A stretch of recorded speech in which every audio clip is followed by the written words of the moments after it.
दोस्तों, जो नागमणि होती है उसकी रोशनी बहुत ही ज़्यादा तेज़ होती है और इसका प्रकाश कई किलोमीटर दूर से भी दिख सकता है। परंतु दोस्तों, एक इच्छाधारी नागिन अपनी नागमणि को हमेशा लोगों की नज़रों से छुपा कर रखती है, लेकिन जब कोई उससे उसकी नागमणि को छीन लेता है तो नागिन का गुस्सा 7वें आसमान पर होता है। नमस्कार दोस्तों, स्वागत है आप सभी का एक बार फिर से हमारे आज की इस वीडियो में। इसी तरह की महत्वपूर्ण और ज्ञानवर्धक जानकारी प्राप्त करने के लिए हमारे चैनल समृद्धि को सब्सक्राइब करें और बेल आइकन को प्रेस करें ताकि नई वीडियोस की अपडेट आपको सबसे पहले मिल सके। दोस्तों, आज की ये सच्ची घटना जो मैं आपको बताने वाली हूँ, ये बिहार के दरभंगा के एक गांव में घटित हुई, जो कि जंगल के बिल्कुल करीब बसा हुआ है। इसी गांव में अनुज और तरुण नाम के 2 व्यक्ति रहते थे। दोनों के बीच काफ़ी अच्छी दोस्ती थी और दिन के समय दोनों ही बकरियों को चराने के लिए जंगल में जाया करते थे। उसी जंगल में एक इच्छाधारी नागिन अपने नाग के साथ रहा करती थी और अपनी नागमणि की रखवाली किया करती थी। एक बार तरुण की एक बकरी घने जंगल में चली गई तो तरुण ने अनुज से कहा कि तुम आज मेरी बाकी बकरियों को लेकर घर वापस चले जाओ और मैं अपनी इस बकरी को जंगल के अंदर से ढूंढ कर वापस आता हूँ, जो शायद जंगल में थोड़ा अंदर चली गई है। उधर नागिन भी अपना भेष बदलकर तथा मनुष्य रूप धारण कर नाग को नागमणि की रक्षा के लिए छोड़ गांव के भ्रमण के लिए निकली हुई थी।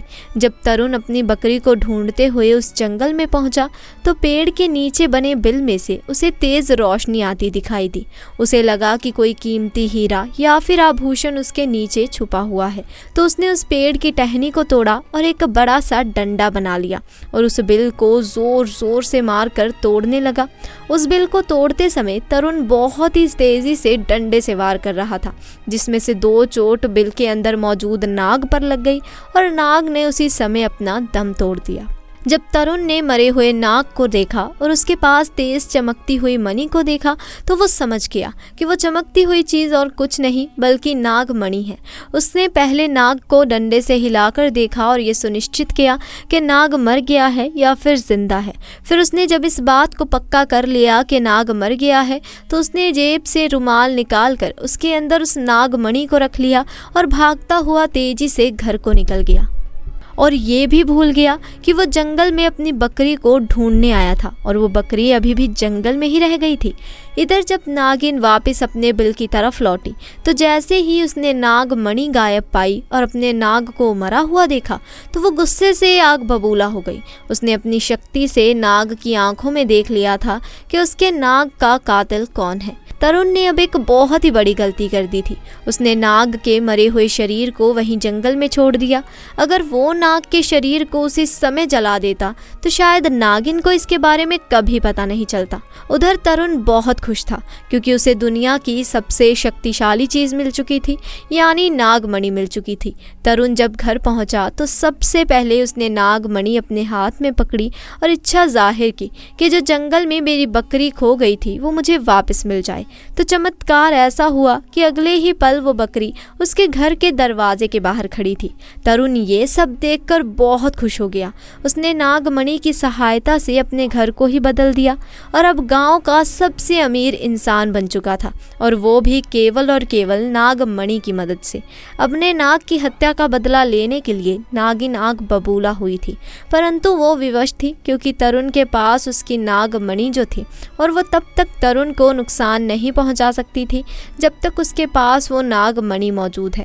दोस्तों, कहते हैं कि इच्छाधारी नागिन बगैर नागमणि के भी कोई भी रूप धारण कर सकती है। अपनी शक्ति का फायदा उठाकर नागिन ने एक सुंदर कन्या का रूप धारण किया और तरुण किसी काम से दूसरे गांव जा रहा था तो उसके बीच रास्ते में बैठ गई और रोने लगी। जब तरुण ने देखा कि एक बहुत ही सुंदर स्त्री रो रही है तो वो तुरंत बैलगाड़ी से नीचे उतरा और उस कन्या से पूछने लगा कि आप क्यों रो रही हैं। नागिन के भेष में उतरी उस लड़की ने कहा, मेरा नाम अरुणा है, मैं अपने पति के साथ दूसरे गांव में रहती हूँ, परंतु कल वो एक कन्या के साथ शादी करके आ गया और मुझे मार मार कर घर से बाहर निकाल दिया। मैं बेसहारा हूँ, लाचार हूँ। तरुण को उस स्त्री पर तरस आ गया। उसकी सुंदरता से तरुण बहुत ही ज़्यादा मोहित भी हुआ और उसे अपने घर ले आया। धीरे धीरे नागिन और तरुण के बीच में दोस्ती शुरू हो गई और ये दोस्ती इतनी गहरी होती चली गई कि तरुण को पता ही नहीं चला कि कब वो उस स्त्री के प्यार में फंस चुका था।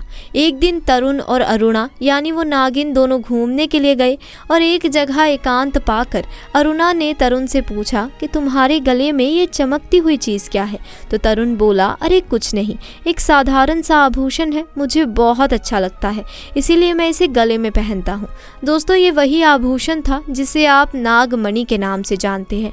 जब अरुणा बोली कि क्या तुम मुझे ये आभूषण कुछ समय के लिए दे सकते हो, क्योंकि मुझे इसकी चमक बहुत भाती है, मैं इसे पहनकर देखना चाहती हूँ कि आखिर ये मेरे गले में कैसा लगता है। इस पर तरुण चिल्लाते हुए बोला, नहीं, मैं तुम्हें ये नहीं दे सकता, इसके बदले में तुम कुछ और मांग लो, मैं तुम्हें दे दूंगा। इस पर अरुणा एकदम से गुस्सा होकर बोली, तरुण, तुम तो कहते थे कि तुम मुझे बहुत प्यार करते हो, अपनी जान से भी ज़्यादा प्यार करते हो, और मैं बस एक तुम्हारे गले की छोटा सा आभूषण ही तो मांग रही हूँ। इस चीज़ के लिए तुम मुझे मना कर रहे हो और मुझ पर गुस्सा क्यों हो रहे हो? रहने दो, मैं जानती हूँ तुम्हारे लिए क्या ज़्यादा मायने रखता है। दोस्तों, फिर तरुण ने ना चाहते हुए भी वो आभूषण अरुणा को दे दिया और अरुणा को देते हुए ये बोला कि ठीक है, कुछ समय के लिए तुम इसे पहन सकती हो, परंतु ध्यान से अरुणा, इसे गुमा मत देना। अरुणा के हाथ में जैसे ही वो नागमणि आई, अरुणा का रूप एकदम बदलने लगा। केवल एक ही पल में वो एक सुंदर स्त्री से एक भयानक नागिन के रूप में परिवर्तित हो गई। उसका चेहरा बिल्कुल नाग सा हो गया। उसने कई बार तरुण को डसा और उसे डस डस कर मार दिया। नागिन का इंतकाम पूरा हो चुका था, उसने अपने नाग का बदला ले लिया था। दोस्तों, तब से ये नागिन इसी गांव में अपने नाग के लिए 500 सालों से आज भी जिंदा है। इसके बाद से वहाँ कुछ ऐसी घटनाएं सुनने में आई हैं जिसे सुनकर हर कोई हैरान है।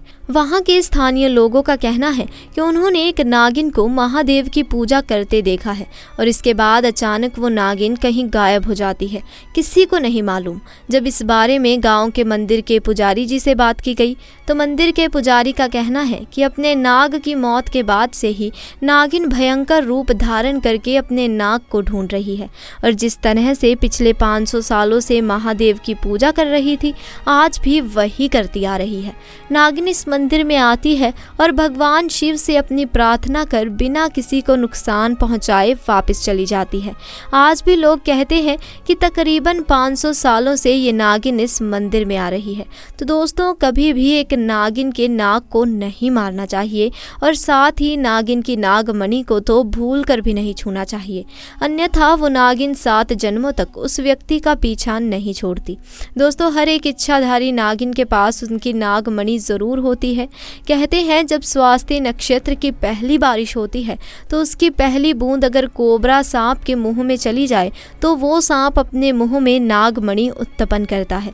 जब एक सांप नागमणि पा लेता है उसमें कई सारी शक्तियां आ जाती हैं, जैसे कि नाग का मनुष्य रूप धारण करना, मनचाही जगह पर पलक झपकते ही पहुंच जाना, अपना आकार कितना भी बड़ा कर देना और कितना भी छोटा हो जाना, ये सभी शक्तियां उसके अंदर आ जाती हैं। तो दोस्तों, आज के लिए बस इतना ही।